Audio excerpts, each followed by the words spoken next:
dari segala sesuatu. Tuhan meluruskan jalanmu. Percayalah kepada Tuhan dengan segenap hatimu dan janganlah bersandar kepada pengertianmu sendiri. Akuilah Dia dalam segala lakumu, maka Ia akan meluruskan jalanmu. Amsal 3 ayat 5 dan 6. Sahabat Iktus yang dikasihi Tuhan, Tuhan menciptakan kita dengan tujuan hidup memuliakannya. Yesaya 43 ayat 7. Ia menghendaki agar hidup kita hanya untuk mencapai tujuan itu. Pertanyaannya adalah, melalui jalan mana kita sampai ke sana? Jalan terbaik adalah jalan bersama Tuhan, karena Ia akan meluruskan jalan kita. Inilah jalan lurus yang lebih efektif, bukan jalan berkelok-kelok. Salomo sebagai penulis kitab Amsal menyatakan ada jalan yang disangka lurus, tetapi ujungnya menuju maut. Amsal 14 ayat 12. Ini menunjukkan betapa terbatasnya manusia untuk mengetahui mana jalan terbaik bagi hidupnya. Kitab Amsal memberi nasihat pada kita tentang kunci kehidupan dalam bimbingan Tuhan, bahwa Ia sendiri yang akan meluruskan jalan kita. 1. Percayalah kepada Tuhan. Kata percaya diartikan sebagai tindakan mempercayakan diri atau bersandar pada penopang atau bergantung pada pertolongan dan perlindungan. Ayat ini menunjukkan satu-satunya alamat yang dapat dipercayai, yaitu kepada Tuhan saja. Mempercayakan diri di dalam genggaman tangannya, bahwa tuntunannya sempurna dan tidak pernah salah. Sedangkan dengan segenap hati berarti pasrah sepenuhnya kepada Tuhan. Hati merupakan pengendali dalam diri manusia. Karena itu, jika seorang mempercayakan diri sepenuhnya kepada Tuhan, maka ia menyerahkan kendali hidupnya kepada Tuhan. Seorang percaya kepada Tuhan, menantikan tuntunannya dari waktu ke waktu melalui kuasa firman dan kuasa Roh Kudus yang bekerja dalam hidupnya. 2. Janganlah bersandar pada pengertianmu sendiri. Janganlah merupakan sebuah larangan untuk tidak menaruh pengandalan hidup pada alamat yang salah. Hampir sama dengan kata percayalah. Istilah bersandar berarti menaruh harapan sebagai pemberi solusi terbaik atau dapat juga menjadi tempat pertimbangan tertinggi yang dapat menentukan langkah hidup seseorang. Pengertianmu yang dimaksud adalah kemampuan intelektual seseorang dalam menilai sesuatu.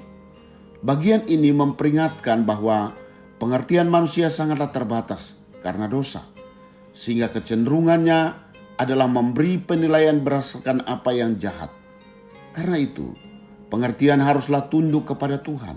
Pengertian atau rasio harus berada di bawah kendali iman kepada Tuhan. Jika tidak, ia menjadi liar dan membawa pada kehancuran. 3. Akuilah Dia dalam segala lakumu. Mengakui Tuhan bukan hanya dalam bentuk verbal atau sekedar kata-kata, melainkan nyata dalam segenap tindakan atau tingkah laku setiap hari. Sesungguhnya penekanan dalam bagian ini adalah adanya kesatuan antara pengakuan dan kelakuan sebagai orang yang percaya kepada Tuhan. Kesatuan pengakuan dan kelakuan akan nampak dalam kehidupan yang taat kepada Tuhan di setiap lini hidup. Ketaatan yang tidak bergantung pada orang lain atau situasi dan kondisi tertentu, melainkan karena sebuah kesadaran bahwa hidup ini merupakan sarana untuk menjadi berkat. Melalui tingkah laku yang benar, orang lain dapat mengenal siapa kebenaran dan bahkan mengaku percaya kepadanya. Sahabat Iktus, menapaki jalan lurus dalam bimbingan Tuhan adalah kerinduan kita. Seringkali hidup menjadi berbelit-belit, bahkan menemui jalan buntu. Dapat saja kita berhenti di jalan dan menjadi berputus asa karena perjalanan terlalu panjang dan melelahkan.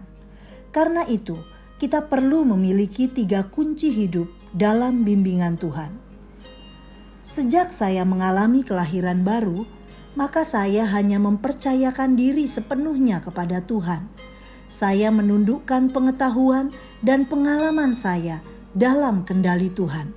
Mengandalkan Tuhan menjadi ciri hidup saya, sehingga orang lain dapat mengenal siapa Tuhan yang saya percayai. Sahabat Iktus yang dikasihi Tuhan, apakah saya telah mempercayakan diri saya sepenuhnya kepada Tuhan? Pada bagian mana dalam hidup saya masih mengandalkan pengertian saya sendiri? Apakah saya mengakui Tuhan hanya di mulut saja, ataukah nyata dalam tingkah laku saya? Tuhan Yesus, saya membutuhkan bimbingan-Mu untuk meluruskan jalan hidup saya, bahwa hidup ini hanyalah tentang Engkau dan untuk kemuliaan-Mu. Ajar saya percaya kepadamu dengan segenap hati dan tidak mengandalkan pikiran saya sendiri. Saya merindukan orang lain di sekitar saya dapat mengenal Engkau sebagai Tuhan dan Juru Selamat, bukan hanya melalui perkataan saya, tetapi juga tingkah laku saya yang berkenan kepadamu. Amin. Percaya bukan sekedar slogan, tetapi nyata dalam pikiran dan tindakan pengikut Kristus. Kristuslah yang harus ku beritakan hingga datangmu